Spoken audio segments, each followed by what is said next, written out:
Yay, I'm so glad to be here. I wish I was there with you guys, but I just couldn't swing it this year, but hopefully next year.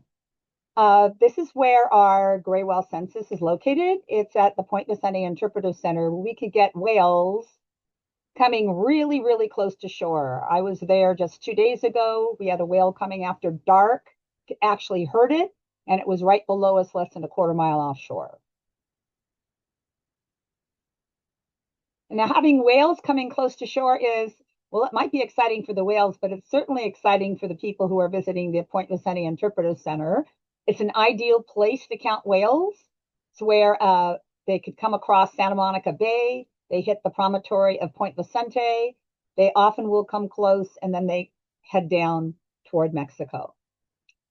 So this is our 42nd season every year except COVID. It's the longest running full season census and one of the longest citizen science projects in the world. We have about 100 trained volunteers from Cabrillo Whale Watch and for the public, some of which many have been with us for over 10 years or 20 years. Last season, we ran from December 1st to May 25th, which is our projected running time every season, almost 6 months. We're out about 12 hours a day in shifts of anywhere from 3 to 6 hours per person. And we have 12 core volunteers last year that donated over 200 hours each. So we anchor each of our shifts with people who are extremely experienced.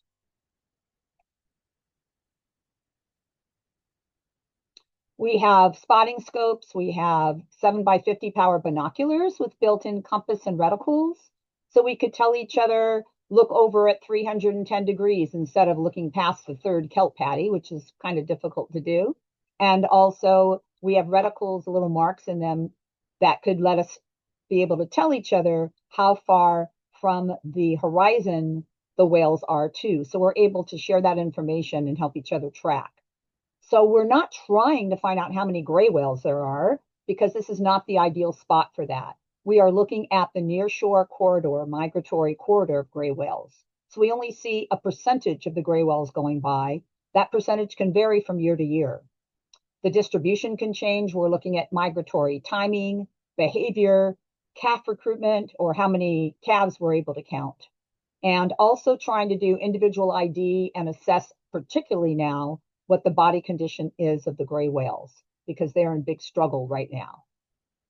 Our patio overlooks the ocean. We're at 138-foot elevation. We could see out about 8 miles. We have a nearshore canyon that can come within a half a mile of shore, extensive kelp beds and sheltering coves. So we might see moms and calves resting for a while after coming up or down the coast. We've even seen nursing, feeding behavior. In fact, right now, as we're speaking, there is a gray whale that's feeding just north of us that just stopped feeding and is headed south toward Point Vicente. Talked to folks on the phone about 10 minutes ago. The history of our census, it started as a little spot at Point Furman, which is only about less than that, about 3 miles from me, where people educated the public, did a slideshow. This is back in the 1970s. They spotted whales, wrote them down on a chalkboard, and then they erased it. And no one ever kept track of what was seen. We started it at Marineland of the Pacific in front of the pilot whale tank. That started in 1979 as a couple-week pilot project. I jumped on board in 1983, 84 after it was shut down for a couple of years. Very bad weather. We had an El Nino and rough seas. And we started a concurrent station for a couple seasons at Catalina Island and Santa Cruz Island to compare the migratory routes of the gray whales, look at the counts, the proportions, and behaviors. At Catalina, we did see a lot more gray whales traveling southbound, and particularly on the backside of the island.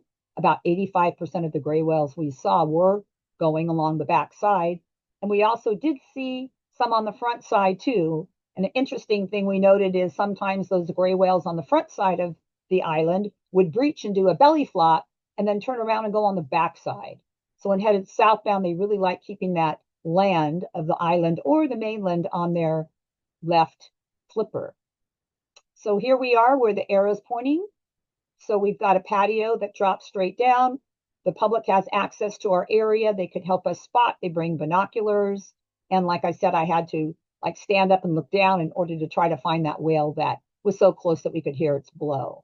So it's a really fantastic spot. And we're at an interpretive center where you can go inside and learn more about all the different types of cetaceans, other marine mammals, and birds that might be seen there. These are some pictures I took of gray whales going right by the interpretive center. And just to the south of us is the Point Vicente Lighthouse. And that spot is about a quarter, half a mile from us. And they can pass very, very close to that. We can often see them from shore, sometimes underwater. So that's one of the things that we'll note. We might see only 4 whales come up. We watch them for half an hour and find out they were actually 8 whales that were taking turns coming up. So we try to note their progress, track them for a long period of time. We note their direction and heading, determine if a calf is present or not, behaviors, interactions with each other and other marine mammals, and unfortunately with boats and jet skis that get a bit too close. Note any unusual markings, scars, deformities, and every half hour or more often, we note what the weather conditions are. For example, back in March of 1985, we had 104 gray whales one day and 4 the next. And that wasn't a big drop off in the migration. We had fog. We often have fog anywhere between 58 and 72 days a season. And our season's about 173 to 176 days long. This is a day that we had beautiful visibility away from the sea, a little hummingbird there, flowers and lighthouse. Unfortunately, we couldn't see water at all. So this plagues us more than anything else, is being able to hear whales but not see them. We're out there in all kinds of weather. We were closed down last time just a month ago because of winds and rain. In fact, we've been closed for 3 days this season, and then we were closed for 3 more days. We've been actually, this year, we've been closed for 6 days. 6 days last year with mud and mudslides. We're on a constantly moving area. Portuguese Bend is known for its geological anomaly of, well, the land's shifting into the sea. You get waterfront property really close. And 2023 is when we first started shutting down for winds that are so strong that it's really hard to hold a weatherproof umbrella right side out. Our gray whales, we have 2 different populations here. The eastern North Pacific gray whales, which are the ones we're looking at. The nearshore population of them is about 12,900 as of February last year. They're protected by the Marine Mammal Protection Act of 1972. Were taken off the endangered species list in 1994 because they were doing so well. They passed 18,000. They went all the way up to about 27,000 in 2016, and now they're below 13,000, which is a real worry, which I'll be talking about later. There's also a population of gray whales on the other side of the Pacific, the western North Pacific population, about 250 gray whales that we found after they were tagged. Several were tagged and went across the ocean and then went down our coast. So they actually go to our lagoons. And we've had several sightings matched by Russian colleagues with the whales that feed off of Russia. Our southbound migrations, November to February, northbound February to July. February, we see them going both ways. We've seen several southbound whales this last week. So they're going from their northern feeding grounds to their southern breeding or nursery grounds. There were multiple whales tagged back in 2011, and one made it all the way to the lagoons. She was an 8-year-old female ready to mate and have kids, her first kids, and she actually visited all the lagoons.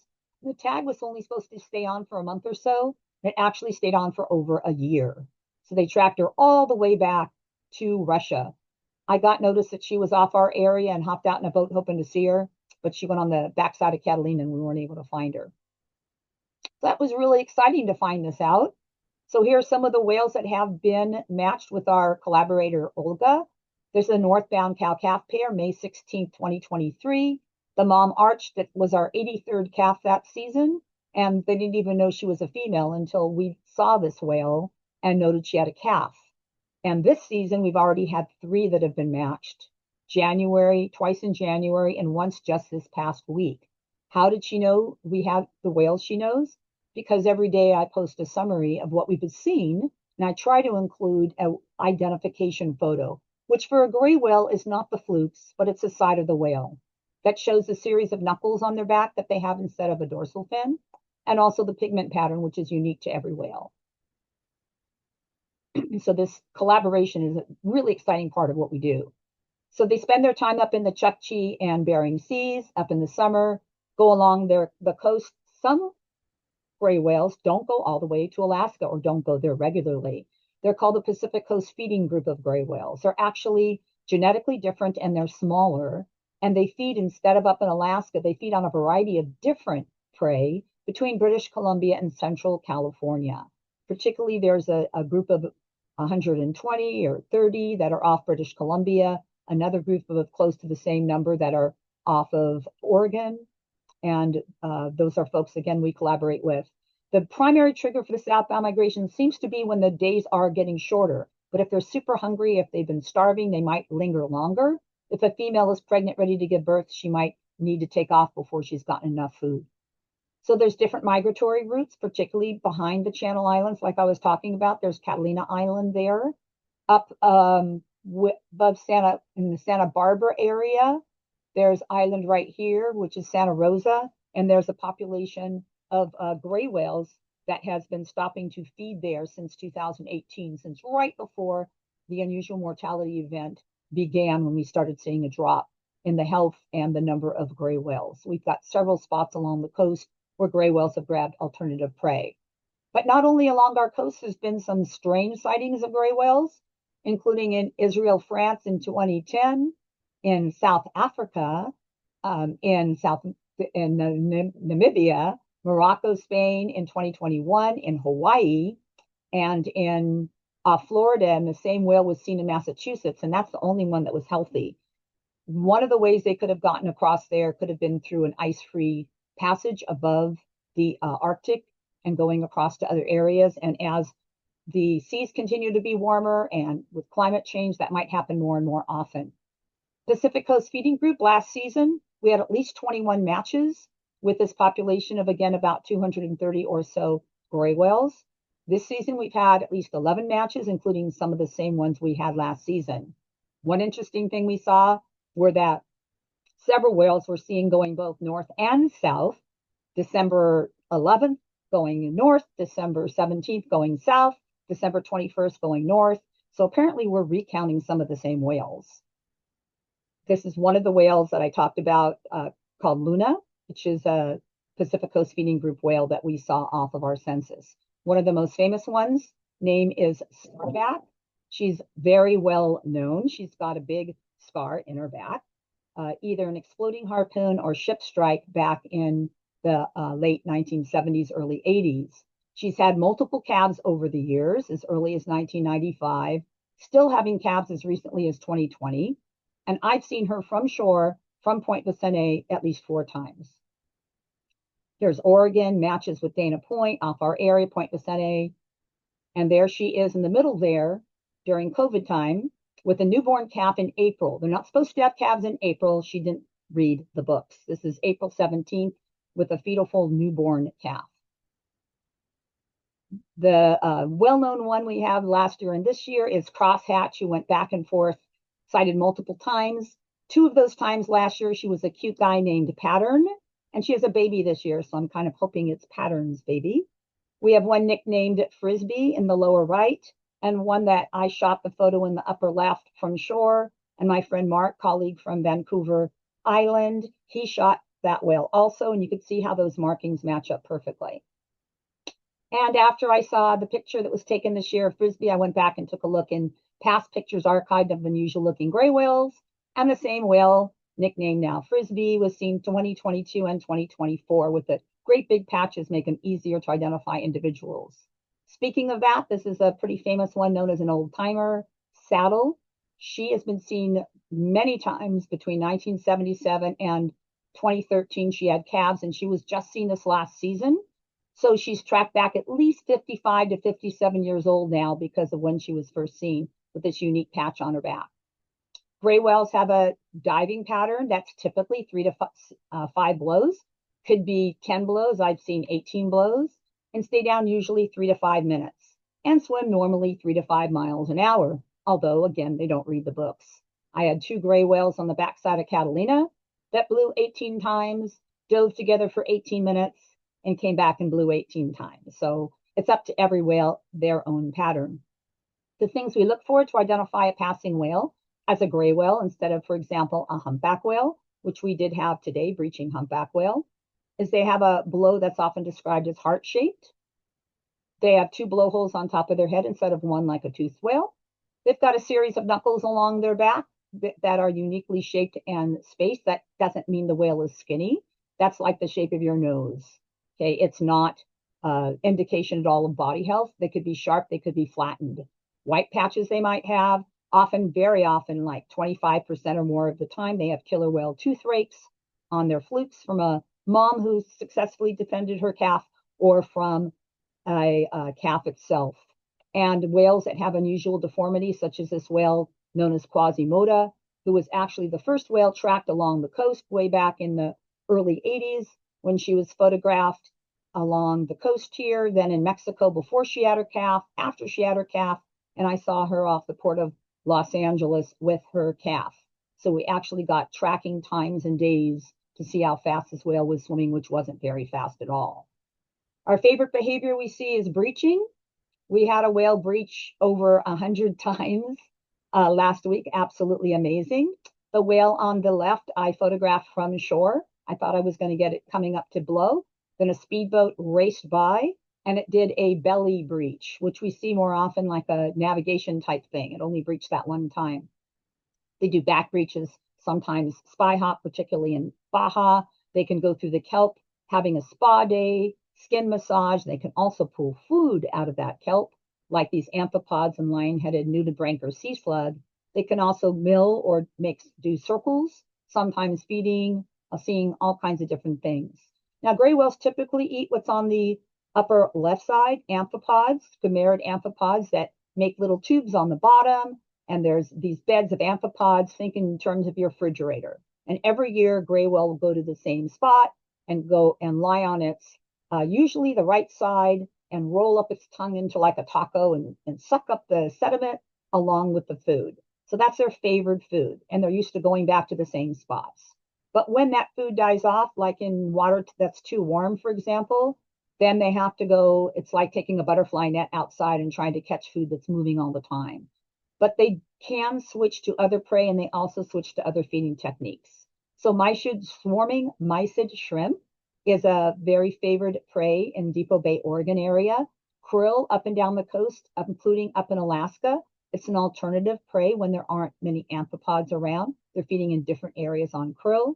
Also San Francisco, also in other areas off California. I've seen them lunge feed on krill in Monterey Bay.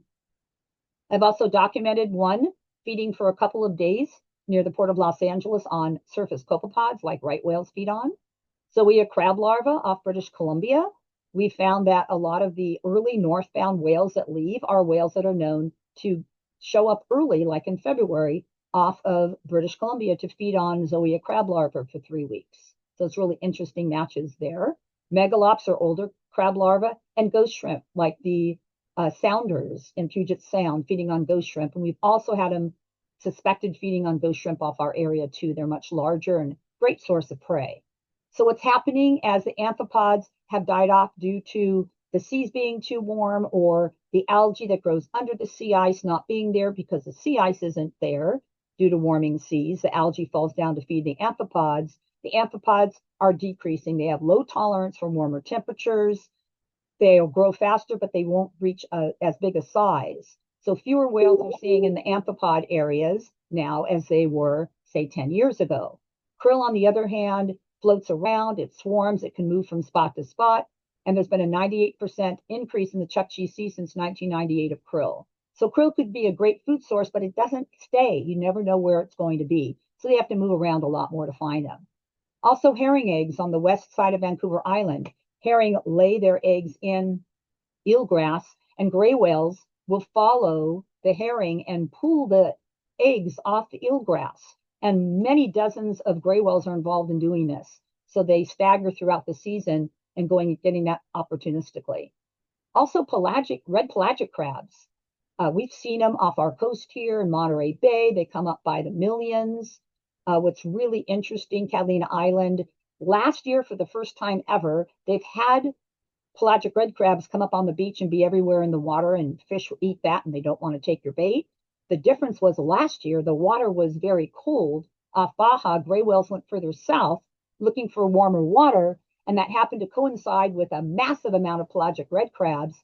Gray whales, 60 of them, spent 8 weeks in Magdalena Bay feeding on red crabs, and they have never seen anything like this before. So gray whales are really flexible in their food habits, and they'll be happy to grab some prey if it's available. So that's another possibility to help them in bad times, is feeding on these opportunistic food. So they're ecosystem engineers. They plow the bottom. They leave these pits on the bottom.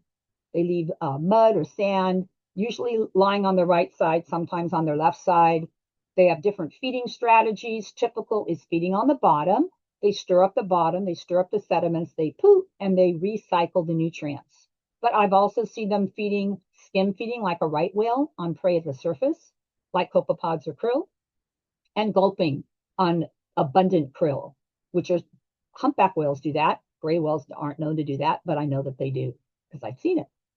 We see courtship. We see mating.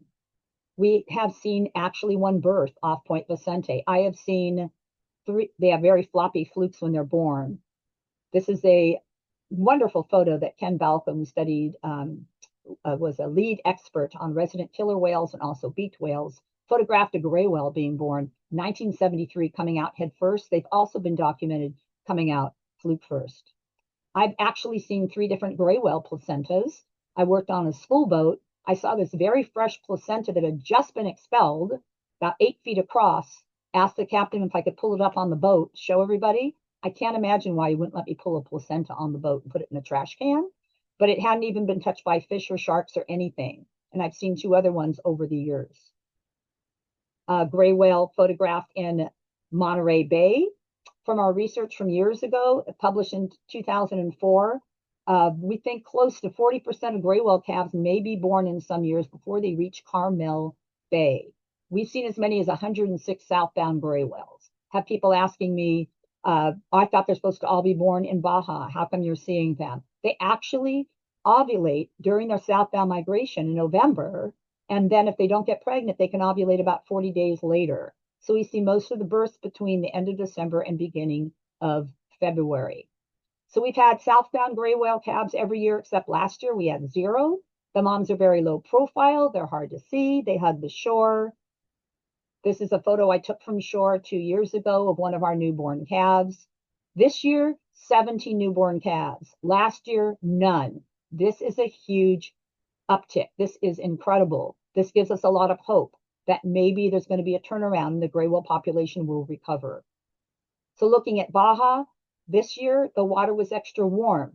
Gray whales seemed to leave Baja early, and we had an early northbound migration. Turned around February 9th is when we started seeing more northbound than southbound. Last year, it was very cold.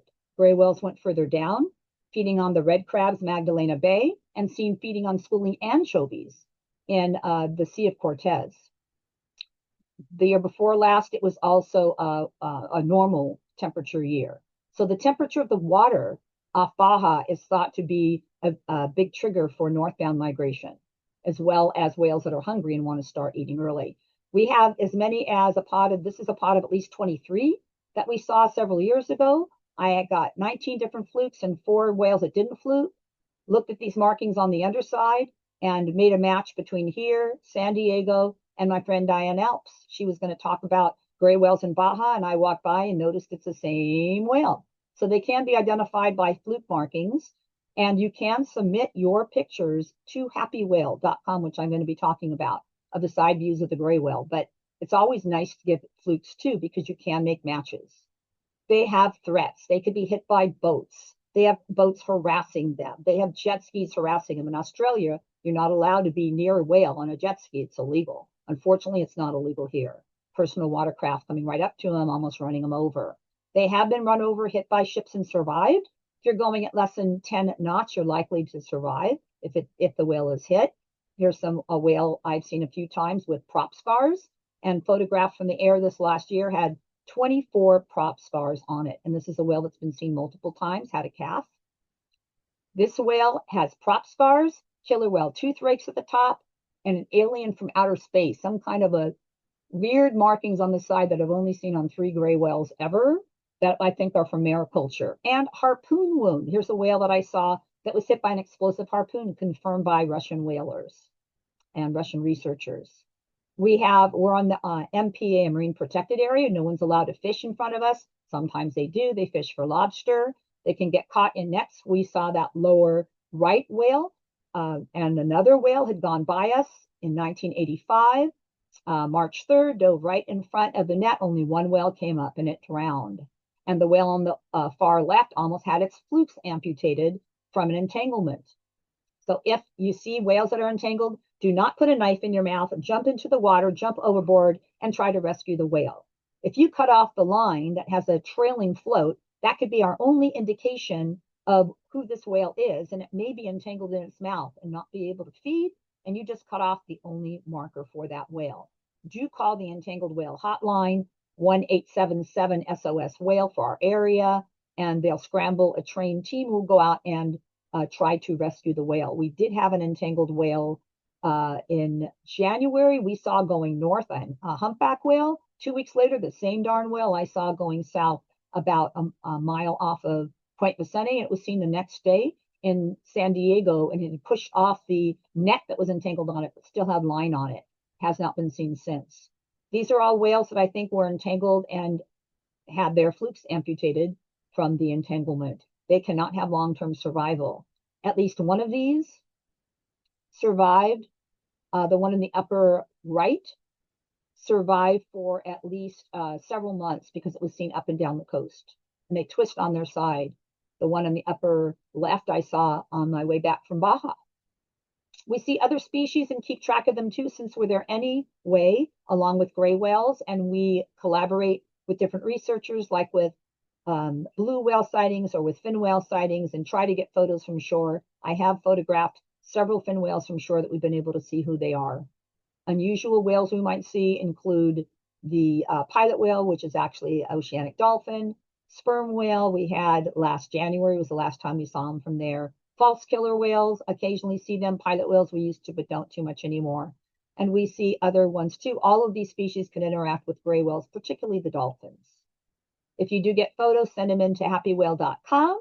Katerina was a big contributor there and training a lot of people, especially with humpback whales, but it's not just for humpbacks anymore, for other species too. So send in your photos of gray whales too, killer whales, blue whales, rhesus dolphin, so we can get them matched up. Great citizen science, and you could see the maps of where they've been. For our census this season, as of a couple days ago, our biggest day was 30, and we are now higher than that. We've had at least 15 today. My team's staying overtime to try to catch a couple last whales. But compare it to last year, we have right now 199 southbound gray whales. Last year was 130. Last year's counts were all of our lowest ever, including the 0 for southbound calves. On the bottom, we keep track again for the public of other species we see. So let's take a look at how this year compares to last year. This year is the red. Last year is the blue, and the average for prior 9 seasons. So you can see we're doing better, the southbound migration this season than last season, but not nearly as good as the average. But better is better than worse, definitely. Same thing with this season. We're doing better than last season, definitely. So we're not going to really get an idea of what's happened to the end of the season. We compare our results to what NOAA Fisheries has been seeing also. This is this year over the whole season. And this is last year. You could see how much better we're actually doing. We have actually some peaks there and even above the average. And looking the whole project from the beginning, you could see there's been a couple different mortality events, a couple dips in the population, and the gray whales have recovered. But this dip is so massive, so big a drop in 9 years, over 50% of the population gone due to lack of food, because many of them are starving, that is very worrisome, and we're afraid that they're not going to be able to bounce back. Here's what the calf counts look like over the years. And when there's an unusual mortality event, there's a big crash. A skinny whale cannot give birth successfully.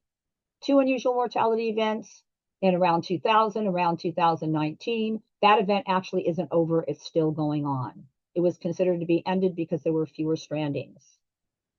The gray whales are still skinny. They're not doing well. So how do we know a skinny gray whale? A dip behind the head, the ribs could be showing, the scapula should be showing. You shouldn't see a neck on gray whale. Last year, almost 14% of the gray whales that we were able to see and assess their body condition, the 14% were skinny or emaciated. Never so high numbers with our lowest counts of gray whales, by far the highest amount of skinny whales, and we are seeing skinny whales this year. They should be looking like this, coming back from their feeding ground. In Baja, we look at those carefully, what's going on in Baja. The calf counts are very low, not as low as last season, but definitely lower than the average. They've been lower throughout the whole unusual mortality event. Going back to 2016, we had about 27,000 gray whales, including an estimated 1,465 calves. Last year, about 13,000, including 85 calves. So that is a massive drop. If you don't have the babies, you're not going to increase your population. This is on the NOAA Fisheries website. You can see how the strandings dropped off between the arrows of the unusual mortality event. Looked like we were really doing well. And then last year, there was a big uptick. So extremely worrisome. And strandings all up and down the coast. So from our observations, our late migration, early northbound migration, probably to get up there feeding, lots of skinny whales. And lagoons are seeing the same thing. This season, more whales in the lagoons, but they left earlier. We think, again, because of the warmer temperatures, and probably the whales are hungry. So a big thing we think is there's booms and busts in gray whales associated with the Arctic conditions. Depends on how much ice there is and if they could get to their food. But if there's too much ice, they can't get to the food. If there's not enough ice, the algae can't drop off to feed the amphipods. Last year was a 47-year high. The highest ice coverage was the lowest amount ever measured. So the amount of ice could indicate when the gray whale should be leaving. So looking at our counts and comparing them to different areas, our counts, although we don't count all the whales, mirror the trends in other areas, including NOAA, who finished their southbound count, in which they do the estimates of the whole population. They finished that on February 23rd, and the northbound count will start March 30th, and we'll be collaborating with them and sharing our data with them to help fill in the holes in times when they weren't able to run their count. Killer whales are definitely the last and final danger. In some areas, they're considered to take up to 40% of gray whale calves that go by. The main ones that concerned our gray whales. Our biggest killer whales are most often seen off California, including today in the Channel Islands. Offshore killer whales that eat shark. They like to watch gray whales, but they don't mess with them. Eastern tropical Pacific killer whales that come up from Mexico. They prey on dolphin, but they have taken one of our southbound gray whale calves. The elapod, which we saw a lot back in the 80s, that prey on shark, on sea lion, I think on squid and on schooling fish, and southern resident killer whales, which you can see down to Central California. They feed on salmon, and we don't see those. And the population types, the different ecotypes, all kind of merge around our area, except for the southern residents, which you guys can see up there.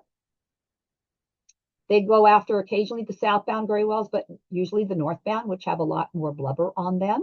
And they target them, and the gray whales often migrate close to shore to stay away from killer whales. This is a day that will live in infamy, our only northbound gray whale calf ever taken off Point Vicente in 2012 on May 9th, where they killed a gray whale calf. In fact, it's a group today, which is kind of interesting. The two moms that are seen here, their daughters were seen on the Channel Islands today. So a different generation, the two families hanging out together. What do gray whales do to get away from killer whales? Well, they can't do a lot. The mom puts her flukes up, puts the baby on her back. Killer whales will ram them and try to drown them. And humpback whales will come in and interfere with them attacking and feeding. Humpback whales have a lot of empathy, absolutely fascinating interaction. They do die. They're collected whenever possible. Necropsies to try to figure out what happened to the whale. Was it entangled? Was it hit by a ship? Samples could go to the Natural History Museum, where my husband and I work, and we have cataloged specimens. For the Pacific Coast feeding group whales, of the ones that flukes have been photographed, 25.9% have killer whale tooth rake scars. So that's pretty interesting. Killer whales, again, from this family, visiting our area, spy hopping. We haven't seen any this year, but we did have a couple of sightings last season. The Eastern Tropical Pacific killer whales in the upper left, killing a brand new baby gray whale that was just born within a day. Its flukes were still floppy. First time that's ever been seen off our area. Upper right is the most famous killer whale in Mexico. Offshore killer whales, the mom on the far right, she had just nursed her calf and she's carrying to go a blue shark on her flipper. They will check out the gray whales on the bottom here in Monterey. They'll watch them mate. The gray whales are not scared. They just continue mating. And these killer whales, like the large dolphin they are, will check out the gray whales. So what's going on? The gray whales are Arctic environmental sentinels. Their body conditions can warn us of something going on in the ecosystem that is not good. The Arctic is the fastest warming portion of our planet. Arctic warming leads to sea ice loss. The ice coverage was at a 47-year low March last year. It's at a 50% reduction in surface area. Algae grows under the sea ice, falls to the bottom, and feeds our amphipods. Amphipods are going to die if there's not enough algae to eat. The bad news is a lower population reproduction rate, and there's more strandings and skinny gray whales than we'd like to see. The population is dropping like a rock. So what can happen? Number one, the population may oscillate at lower levels. So gray whales may recover somewhat, and maybe their population will stay more at 12,000 or 13 or 15,000. They may have to travel further and finding less food and spend more time looking for food. They have survived climate fluctuations before, but now warming is happening much faster. The fastest it has in 800,000 years. We have the highest levels of carbon dioxide, which is a greenhouse gas. Or regional subpopulations only may survive, like the Pacific Coast Feeding Group and the Sounders. Those specialists who switch to different types of prey and different techniques may be successful in those areas. Or gray whales may go extinct if they aren't able to adapt. They are super flexible in their feeding strategies. They'll grab food wherever they go. Rapid environmental changes can affect food availability and its abundance. And here's a photo of a gray whale off Point Vicente this last week, very emaciated. The good news is gray whales can feed on a variety. So we talked about the red pelagic crabs down in Mexico, Vancouver Island, these crab larvae, sounders on ghost shrimps, which are very abundant and have a lot of meat on them and great chance of protein. And you can just see the gray whales expanding day by day with photos from the air. Pacific Coast Feeding Group on mysid shrimps and other things. The Port of Los Angeles, Santa Rosa Island, San Francisco Bay on krill and on the bottom too. So there's a lot of opportunities for them. They are generalists. They're really flexible. We do have reason for hope. I do not think they're going to go extinct. I do expect to see more population declines. We have a photo of a very pregnant gray whale from January this year. Fantastic to see. A gray whale mom with her newborn calf, January 11th, taken by our friends who take drone footage and shared this footage with us to help us out with body assessment. And just this past week, our 17th newborn calf with fetal fold, barely born calf within a day or so. So there is reason for hope. Thank you.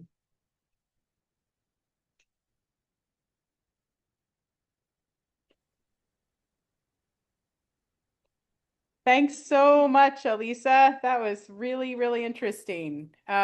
Okay, so we have 15 minutes for question and answer.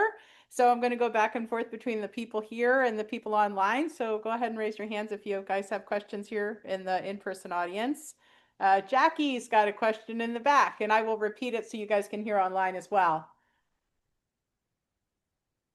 Hi, I was just wondering, the microplastics and plastics in the ocean, is that getting stuck in the bale? And that's why we've got a lot of whales that are overweight. Jackie wants to know, because of all of the microplastics and plastics in the ocean, are they getting stuck in the baleen? And is that one of the reasons why the whales are underweight? That is a good question. We don't think so. We think it's lack of food, because in the areas they've actually measured the biomass in areas where the amphipods are, and they found the biomass has really dropped. So the food isn't there. So as far as we could tell, none of the gray whales that died because of microplastics. But that's a really interesting thing because they can't affect hormones, and that might be able to affect their reproductive cycle. But there's no evidence of that as of right now. Okay.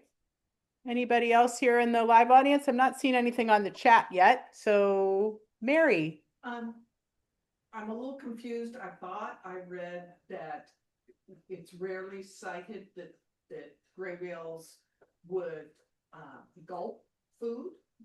but then later on, it sounded like it's more often than that, so. So Mary wants to know, did you hear that question? That Yeah. it's so gray whales, sometimes it's said that they can gulp their food, and then sometimes it's said that they do not gulp their food. And so she wants to understand a little bit more about how gray whales eat. Is that right? How you, if they gulp or if they're scooping, or what is their eating mechanism? Is that your question? Or They primarily suck. so they primarily suck. Is it true that they seldom ever gulp? Is it true that they seldom ever gulp, like you see the humpback whales doing their big gulp and push? And so, yeah, so that's, yeah. So can you talk a little bit about that? Sure. Well, I brought some baleen. So they have this baleen, which hangs from their upper jaw and looks like a comb on the outside and a brush on the inside. And what they'll do is they'll lie on their side, usually their right side, and they suck up the sediments. They have 2 to 5 rocal pleats on the underside so that their throat will expand so they could take in sediment as well as their food. That is their primary preferred way to feed, and that's what they feed like when they have amphipods around. I have been on the water for like 45 plus years. In all my years, I have only seen gray whales lunge feed once. It's the photos that I showed you, and that was on an incredibly massive bloom of krill in Monterey Bay. I saw one young gray whale with skim feeding through the krill, and that's been documented on krill off San Francisco, for example, and off here with the krill masked at the surface. But krill can also be in midwater or deeper too.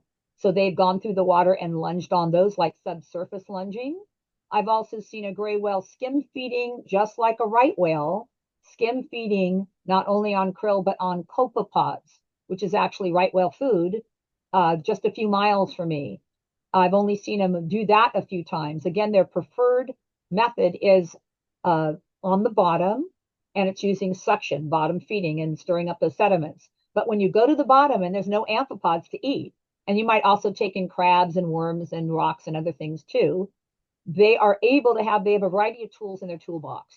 They are able to take advantage of food that swarmed at the surface, like copepods or krill.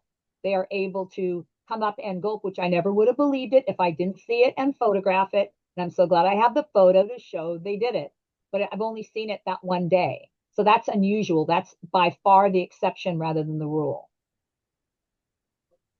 Okay, I've got an online and then I'm going to go to you next. So you mentioned that the unusual mortality event ended because the number of strandings went down. How do they explain the drop in the counts? Are they dying at sea? Okay, good question. So the main parameter of declaring an unusual mortality event, in 2018, we actually started seeing skinny whales. We're counting fewer whales. We're counting fewer calves.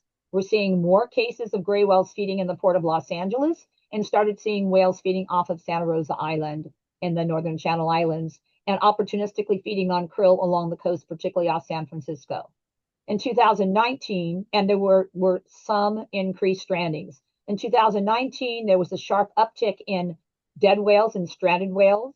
There were fewer whales and more cases of skinny whales and fewer calves.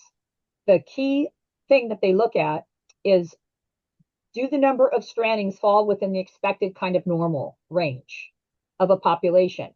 Now, if you have a population of 2007 of 2020, like 27,000, like we had back in 2016, the raw count is going to be a lot different to the population than if that same raw count applied if you have 13,000. So what happened is you're taking the same raw number of strandings and basing it on that. That's dropped below this, but you also had half the number of whales. So that was one thing, is the trigger that said, you know what? And they also did some different looks with statistics at the population, and it looked like there was a bump in the population. And another year, it looked like there was a bump in the number of calves. NOAA Fisheries, the fantastic observers, they were watching 5 days a week at that time, and they've been doing it for decades. This year is different. This year, actually 7 days a week, because trying to fill in the holes of uncertainty. if you're extrapolating and you have a very small population and you miss 2 days, that could be a big difference. We had 30 whales one day, we had one group of 3 whales the next. So missing a day could make a big difference. So we think it's because of the way that's calculated, because we're still seeing skinny whales, but not as many skinny whales. We think the problem in the environment is so bad with the high temperatures and the drop in available food and abundance of food, and what you talk about hitting like a ceiling. If the gray whales, if there's so many gray whales in an area trying to feed, and the amount of prey is not as available, the whales are going to struggle. So we believe that the UME actually didn't end. It was the parameters by which we'd always used for it. Didn't apply in this case. Okay, we've got a question back in the back. Yeah, I was wondering if gray whales have to teach their young how to feed. Do gray whales have to teach their young how to feed? Absolutely not. They actually practice, the little ones practice, they can roll in the sand, and I've seen them pull sediment up, come up at the surface in the lagoons. I've been down to the lagoons a lot of times and seeing them come up and like playing in the sand. And that's, I think, an instinct that the sand will come out of their mouth. Even seen a little pooping going on in the lagoons. They're not supposed to be feeding there, but again, they're very opportunistic. So I don't think there's necessarily like a lesson feeding, although they can watch them feed. They do take their calves with them up the coast. They go all the way up to Alaska or stop along the route if they're Pacific Coast Feeding Group whales. And they do separate or wean their calves sometime after 8 or 9 months. So it's sometime during the feeding season. So we believe the calves do stay there, and they probably copy the mom, which all young ones will do that. But I don't know if you'd have to say, do they have to actually teach, like say, watch me, kid. I think it's a natural thing is they're looking at that, behavior, the swimming, the spy hopping, the breaching. You'll see a calf like breaching the same time as mom does, or spy hopping at the same time and practicing. I think that's natural. I don't think it's a teaching process. I think it's something that the calf just does. All right, so I'm looking at 2 great questions right now. One's from Jody Frediani, who's going to be here on the 21st doing a book signing and a reading. So that's exciting. Hi, Jody. Hi, Jody. Can't wait to see you. Following up on Jackie's question, do you know if anyone's doing blubber sampling for toxins? Toxins concentrate in plastic. Just wondering how we know that plastic pollution toxins are not a contributing factor regarding low reproductive rate. Or would we more likely see calves dying at an early age from toxin loads? To my knowledge, blubber is collected when there's a necropsy. When I've been at necropsies, we collect blubber, we collect samples, try to get stomach samples, try to get fecal samples, do all sorts of different sampling, including the blubber. I'm personally not familiar with the range of testing they do on the different samples. For example, we had a minke whale and a humpback whale that actually had some of the highest levels. The minke had the highest levels of domoic acid ever measured, and a mammal off the chart last year. It died of domoic acid poisoning, and so did the humpback whale. So they are feeding an area, they're feeding on anchovies that are chock-a-block full of toxins. Gray whales aren't feeding specifically on those, so we don't think that they would die of that.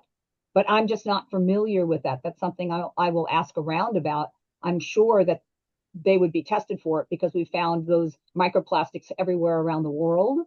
They're in, plankton samples. You can find more microplastics in the plankton sample than the actual plankton. That's a really good question. All right, so Sheila's got a question, and then we'll end it with Sue. Yeah?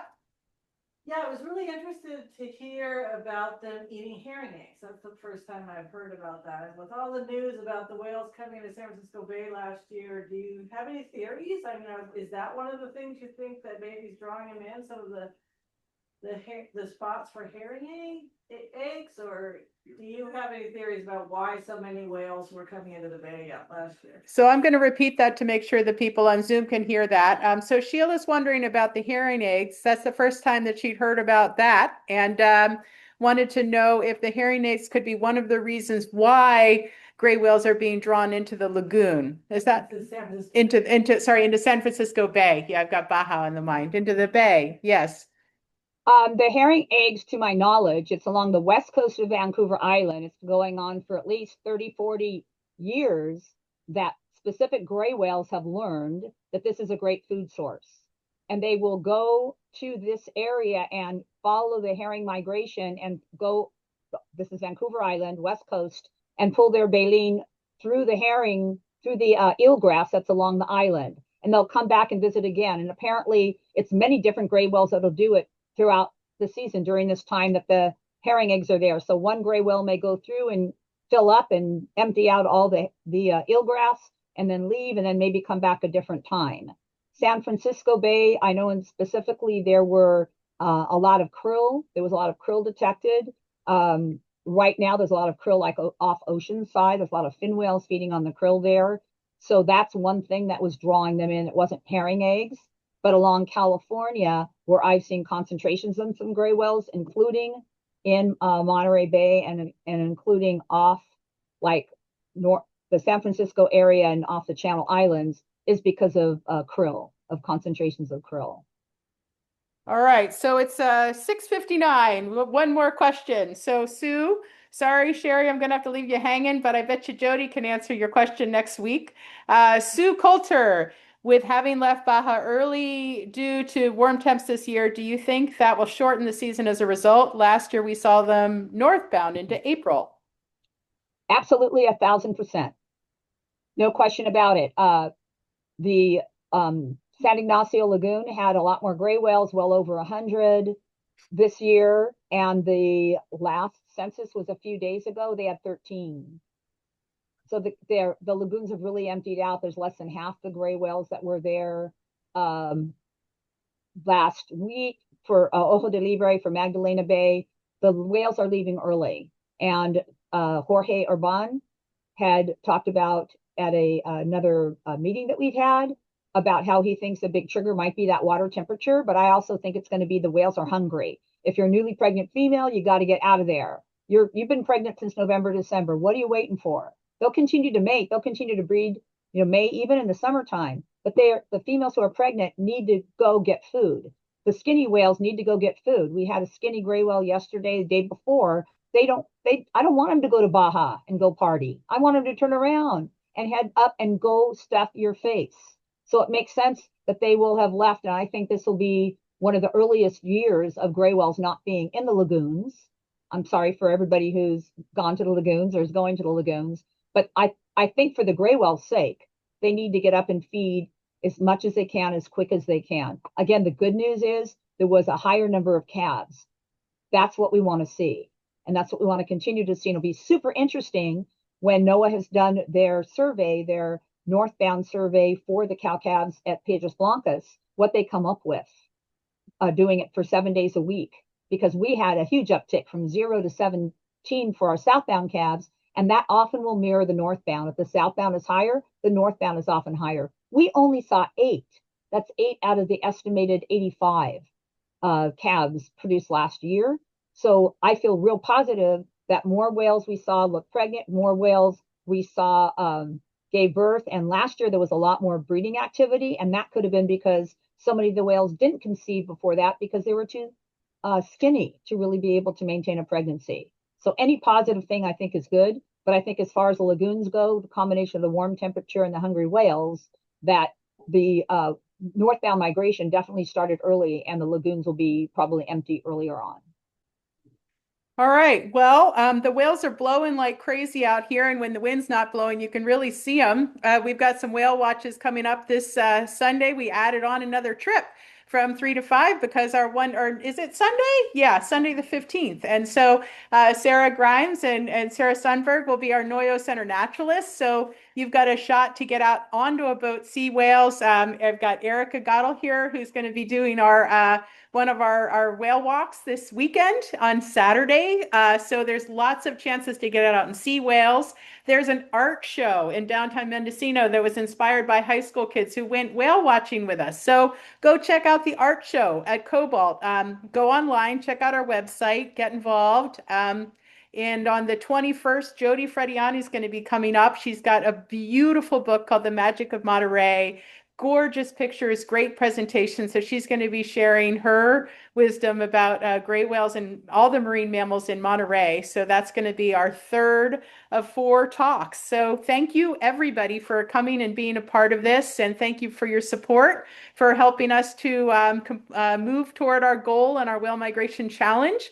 And we appreciate your support, your donations, and most of all for being a part of our community. So we'll see you on the 21st or out on the bluffs or on a boat somewhere. So thanks, everybody. And thank you, Alisa. Thank you most of all to Alisa. Yeah, thank you very much. I want to invite everybody to come to Point Vicente, bring binoculars sometime between December 1st and May 25th, sunrise to sunset, and help us spot and count the whales and come up with the people who count. This photo that's up right here, I actually took that from shore. So you might have a chance to get to see something really cool like that. And thanks everybody for coming. And I'll be down there at the end of April as well. I'll give a talk at the Cabrillo Aquarium. So those of you who tuned in, I can't wait to tell you more about the Noyo Center. So yeah, it's let's just keep this communication going between our places. And thanks for coming. Thank you so much. Yeah, thanks, Alisa. Bye. Bye.